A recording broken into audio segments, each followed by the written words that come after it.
नमस्कार। Astro inside with Vasu में आप सभी का स्वागत है। मैं हूं वासुदेव मिश्रा। दोस्तों, आज की इस वीडियो में मैं बात करूंगा दैत्य गुरु शुक्र के जन्म कुंडली के 12 भावों में प्रभाव के बारे में। वैसे तो शुक्र एक दानव ग्रह हैं, लेकिन फिर भी इन्हें वैदिक ज्योतिष में देवगुरु बृहस्पति के बराबर शुभ ग्रह कहा गया और इनका विशेष योगदान हमारे जीवन में देखने को मिलता है। शुक्र ही एक ऐसा ग्रह है जिसके प्रभाव से व्यक्ति जीवन में सभी प्रकार की सुख सुविधाओं को, चाहे फिर वह भौतिक सुख हो, शारीरिक सुख हो या फिर वैवाहिक सुख, प्राप्त करता है। इसलिए ज्योतिष में शुक्र को भौतिक सुख, दाम्पत्य सुख, भोग विलास, नृत्य, कला, सौंदर्य और आकर्षण पर अधिकार दिया गया है। जन्म कुंडली में शुक्र का बली होना इस बात की सूचना देता है कि व्यक्ति का जीवन सभी प्रकार की सुख सुविधाओं से युक्त वैभवशाली जीवन होगा, जबकि कुंडली में कमजोर शुक्र जीवन में सुख सुविधाओं की कमी करता है।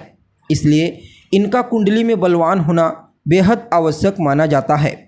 तो ऐसे में अब आइए जानते हैं कुंडली के अलग अलग स्थानों में बैठकर दैत्य गुरु शुक्र किस प्रकार से आपके जीवन को प्रभावित करते हैं। लेकिन उससे पहले अगर आप हमारे चैनल पर पहली बार आए हैं तो चैनल को सब्सक्राइब करके बेल नोटिफिकेशन को ऑन पर सेलेक्ट कर लीजिए, ताकि आपको समय समय पर इसी प्रकार की महत्वपूर्ण जानकारी ज्योतिष से संबंधित प्राप्त होती रहे। जी हाँ, तो इसी कड़ी में सबसे पहले बात करते हैं लग्न में बैठे अर्थात पहले घर में बैठे शुक्र के प्रभाव के बारे में। अब अगर किसी के लग्न स्थान में शुक्र होगा तो यह व्यक्ति को दीर्घायु बनाने के साथ साथ उसके जीवन काल में तमाम प्रकार की सुख सुविधाओं को प्रदान करेगा। ऐसे लोगों का शरीर चुस्त दुरुस्त और तंदुरुस्त होता है। चेहरा देखने में आकर्षक, चुंबकीय गुण और कोमलता लिए हुए हर किसी को प्रभावित करता है। ऐसे लोगों को सजना संवरना और गाना सुनना काफ़ी अच्छा लगता है। अब अगर किसी के दूसरे स्थान में शुक्र होगा तो दूसरा स्थान कुटुंब परिवार का, आपकी वाणी का, आपके संचित धन का स्थान होता है। परिणाम स्वरूप दूसरे स्थान का शुक्र जातक को एक उत्तम और कुशल कवि बनाता है। ऐसा व्यक्ति अनेक प्रकार के उत्तम काव्यों की रचना करता है।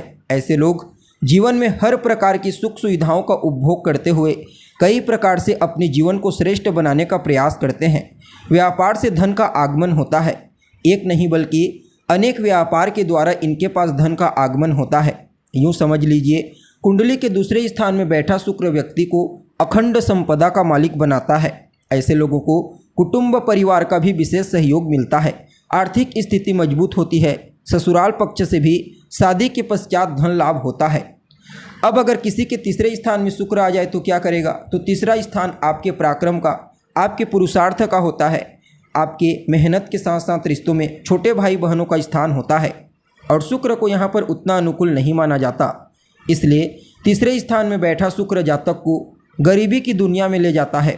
बहुत मेहनत करने के पश्चात भी उतना धन नहीं मिल पाता जितना वह मेहनत करता है। ऐसा व्यक्ति स्वभाव से कंजूस होता है। जीवन में किसी न किसी प्रकार से दुख और मुसीबत से हमेशा घिरा रहता है। ऐसे लोग सबको अप्रिय लगते हैं। इतना ही नहीं बल्कि ऐसे लोग अपने जीवन में न तो कोई विशेष प्रसिद्धि प्राप्त कर पाते हैं और न ही ऐसे लोगों का वैवाहिक जीवन पूर्ण रूप से सुखद हो पाता है। अब अगर किसी की कुंडली के चौथे स्थान में शुक्र होगा तो यह स्थान भूमि, भवन, मकान, वाहन, दुकान और रिश्तों में माता का प्रतिनिधित्व करता स्थान होता है। परिणाम स्वरूप चौथे स्थान में बैठा शुक्र व्यक्ति को उत्तम वस्त्र परिधान का शौकीन बनाता है। ऐसा व्यक्ति अनेक प्रकार की सुगंधित पदार्थों का भी शौकीन होता है, उन्हें प्राप्त करता है और जीवन काल में तमाम प्रकार की सुख सुविधाओं का उपभोग करता है। ऐसे लोगों के पास एक से अधिक घर, एक से अधिक मोटर गाड़ियाँ होती हैं। अब अगर किसी के पाँचवें स्थान में शुक्र होगा तो पाँचवां स्थान किस चीज़ का होता है? तो आपकी शिक्षा, संतान और प्रेम जीवन का होता है। परिणाम स्वरूप पंचम स्थान में बैठा शुक्र जातक के जीवन को राजा के समान उत्तम सुखों से परिपूर्ण कर देता है। ऐसा व्यक्ति जीवन के हर क्षेत्र में श्रेष्ठ सफलता प्राप्त करता है। ऐसे लोगों की संतान उत्तम गुणों के कारण प्रशंसा की अधिकारी बनती है। जातक अपने प्रयास से, अपने मेहनत से अखंड धनवान बनता है। अर्थात ऐसे लोगों के पास धन की कभी कमी नहीं होती। एक लंबे समय तक धन ऐसे लोगों के पास टिका रहता है। अब अगर किसी की कुंडली के छठे स्थान में शुक्र आ जाए तो यह स्थान रोग, रिपु, ऋण और चोट चपेट का स्थान होता है। परिणाम स्वरूप यहाँ का शुक्र भी उतना अच्छा नहीं माना गया। छठे स्थान में बैठा शुक्र व्यक्ति को धन से संबंधित तकलीफ देता है। ऐसा व्यक्ति निर्धन की तरह जीवन व्यतीत करता है। हालांकि ऐसे लोगों का कोई दुश्मन नहीं होता, शत्रुओं से हमेशा सुरक्षित रहता है, लेकिन फिर भी किसी न किसी प्रकार के झमेले में फंस ही जाता है, जिसके चलते जिंदगी भर दुखी रहता है। अब अगर किसी के सातवें भाव में शुक्र आ जाए तो यह जातक को स्त्री का संपूर्ण सुख नहीं देता। क्यों? क्योंकि शुक्र एकमात्र ऐसा स्थान है, सातवां स्थान, जहाँ पर कारकत्व की प्राप्ति करता है। तो यहाँ पर कारक भाव नाशाय का सूत्र लागू हो जाता है। जी हाँ, कारको भाव नाशाय कहते हैं जिसे, इसलिए स्त्री का सुख नहीं मिलता। हालांकि धन के मामले में ऐसे लोग विशेष भाग्यशाली होते हैं। अपने जीवन में अपने मेहनत, अपने पुरुषार्थ से, व्यापार से अखंड संपदा हासिल करते हैं। हालांकि ऐसे लोग खराब चाल चलन वाली और हल्की स्त्रियों के शौकीन होते हैं, उनका साथ कभी नहीं छोड़ पाते, जिसके चलते ये चीज़ उनके जीवन की किताब का एक काला पन्ना साबित होता है। अब अगर शुक्र किसी के 8वें स्थान में होगा तो यह स्थान आयुष्य, मृत्यु और बिना मेहनत के धन का होता है। परिणाम स्वरूप 8वें स्थान में बैठा शुक्र व्यक्ति को लंबा आयुष्य प्रदान करता है। व्यक्ति अपने जीवन में तमाम प्रकार की सुख सुविधाओं को हासिल करता है। ऐसे लोगों के जीवन में कोई विशेष मुश्किल परिस्थिति कभी भी उत्पन्न नहीं होती और ऐसा व्यक्ति एक राजा के समान अपने जीवन को व्यतीत करता है। सिर्फ इतना ही नहीं, बल्कि 8वें भाव में बैठा शुक्र व्यक्ति को अखंड संपदा का मालिक बनाता है। अब अगर किसी के 9वें घर में शुक्र होगा तो यह स्थान धर्म का होता है, भाग्य का होता है। लंबी दूरी की यात्रा का विचार भी इसी स्थान से किया जाता है। परिणाम स्वरूप भाग्य स्थान में बैठा शुक्र जातक को अनेक संतानों का सुख प्रदान करता है। सिर्फ इतना ही नहीं, बल्कि ऐसे लोगों के मित्र उत्तम क्वालिटी के होते हैं। पत्नी का संपूर्ण सुख मिलता है। राजा और राज्य की तरफ से अनेक उपलब्धियां ऐसे लोगों को प्राप्त होती है।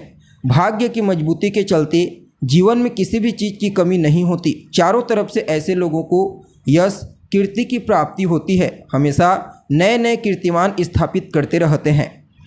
अब अगर यही शुक्र किसी के 10वें स्थान में होगा तो इसे कर्म और सत्ता का स्थान कहा जाता है। परिणाम स्वरूप 10वें स्थान में बैठा शुक्र व्यक्ति को अनेक मित्र देता है। मित्रों के कारण ही उत्तम आजीविका की प्राप्ति होती है। ऐसे लोगों के नीचे बहुत से लोग काम करते हैं। ऐसा व्यक्ति बहुत सारे परिवारों का भरण पोषण करने वाला होता है और अपनी ज़िंदगी में सुखी होता है। शांति भी ऐसे लोगों को खूब मिलती है। अब अगर किसी की कुंडली के 11वें स्थान में शुक्र आ जाए तो इस स्थान को लाभ और इच्छा पूर्ति का स्थान कहा जाता है।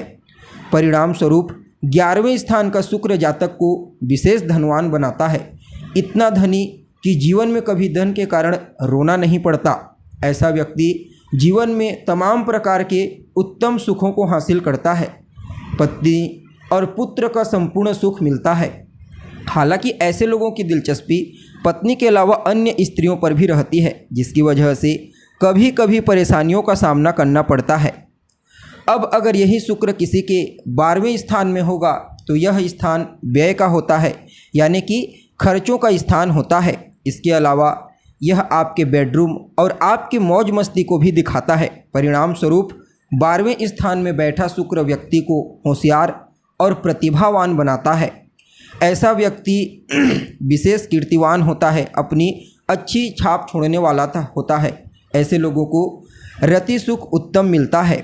ऐसा व्यक्ति धनवान और उत्तम क्वालिटी का जीवन व्यतीत करता है। यूँ समझ लीजिए 12वें का शुक्र अत्यंत ही श्रेष्ठ सुखमय जीवन प्रदान करता है। जी हाँ, तो दोस्तों आज हमने जाना कुंडली के अलग अलग स्थानों में भोग कारक शुक्र के प्रभाव के बारे में।